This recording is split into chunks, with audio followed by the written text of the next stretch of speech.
এই পাখিটা লোহার রডের মধ্যে ফেসে গিয়েছিল, তবে একটা লোক এসে ধীরে ধীরে পাখিটাকে স্বাধীন করে দেয়। তবে পরের দিন যেটা হয় সেটা অবিশ্বাস্য ছিল। লোকটা দেখে পাখিটা জানালার বাইরে এসে টোকা দিচ্ছে, যেন মনে হচ্ছিল পাখিটা তাকে থ্যাংক ইউ বলার জন্য এসেছে।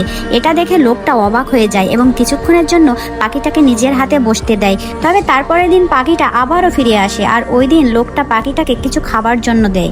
তারপর সেদিনের পর থেকে পাখিটা প্রতিদিন লোকটার বাড়িতে আসতো এবং লোকটাও পাখিটাকে প্রতিদিন সুস্বাদু খাবার খেতে দিত। কিন্তু কিছুদিন পরে লোকটা যা দেখে সেটা সে কোনোদিনও এক্সপেক্ট করেনি। আসলে পাখিটা তার সম্পূর্ণ পরিবারকে নিয়ে তার বাড়িতে ভিজিট করতে এসেছিল।